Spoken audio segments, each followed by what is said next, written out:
લોકોની સલામતી અને તેમની સુવિધાને કેન્દ્રમાં રાખીને ગુજરાત પોલીસે શરૂ કરેલી 13 દુષ્કર્મ પહેલ રાજ્યભરમાં સુખદ પરિણામો આપી રહી છે। ડાંગ જિલ્લામાં પણ એસપી યશપાલ જગાણિયા અને પોલીસ અધિક્ષક એસજી પાટીલના અધ્યક્ષસ્થાને ડાંગ એસપી કચેરી ખાતે 13 દુષ્કર્મ કાર્યક્રમ અંતર્ગત ચોરી થયેલા કે ખોવાયેલા મોબાઈલ કુલ નંગ 33 કે જેમની મૂળ કિંમત આશરે ₹4.33 ની કિંમતના મોબાઈલ મૂળ માલિકોને પરત કરતા તમામે પોલીસ વિભાગના મોટાથી લઈને નાના તમામ અધિકારીગણનો આભાર વ્યક્ત કર્યો હતો।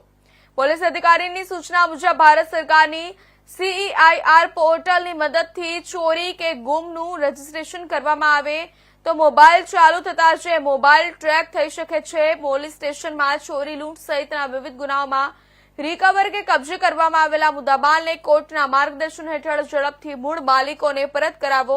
તથા આ માટે ફરિયાદી અને અરજદારોને પોલીસ સ્ટેશનના ધક્કા ખાવાની જરૂર ન પડે અને નાગરિકોનો સમય અને શક્તિનો વ્યય ન થાય એ 13 દુષ્કર્મનો મુખ્ય ઉદ્દેશ્ય છે। આ કાર્યક્રમ અંતર્ગત લોકો માટે જાહેર કાર્યક્રમ લોક દરબાર યોજીને મૂળ માલિકોને તેમનો મુદ્દામાલ પરત કરવામાં આવી રહ્યો છે। 13 तुझको अर्पण कार्यक्रम अंतर्गत आज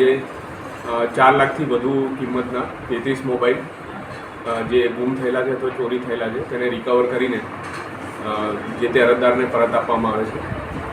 છેલ્લા ઘણા મહિનાથી ડાંગ પોલીસ દ્વારા આ ખૂબ સારી કામગીરી કરવામાં આવે છે, જેમાં ભારત સરકારનું CEIR પોર્ટલ છે જેના ઉપર કોઈપણ મોબાઈલ ગુમ થાય કે ચોરી થાય અને રજીસ્ટર કરવામાં આવે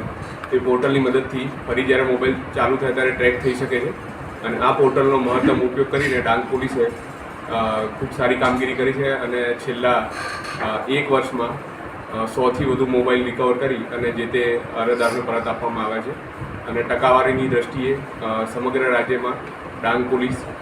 ખૂબ આગળના ક્રમે સતત છેલ્લા 3-4 મહિનાથી આવી રહ્યું છે અને આ બદલ ડાંગ LCBની ટીમ અને ડાંગના DYSPCઓ તમામનો ખૂબ હું અભિનંદન આપું છું કે આ બાબતે ખૂબ સારી કામગીરી કરી છે અને ડાંગની જનતા પણ તાત્કાલિક પોતાનો મોબાઈલ ગુમ થાય કે ચોરી થાય તો પોલીસને જાણ કરે છે, જે પણ આવકારદાયક બાબત છે। તો આવનારા સમયમાં પણ ફરી અમારા તરફથી એક અપીલ છે કે આપનો મોબાઈલ ગુમ થાય તો તાત્કાલિક પોલીસનો સંપર્ક કરો, જેથી ટૂંક સમયમાં જ એ મોબાઈલ ફરીથી રિકવર થઈને આપણે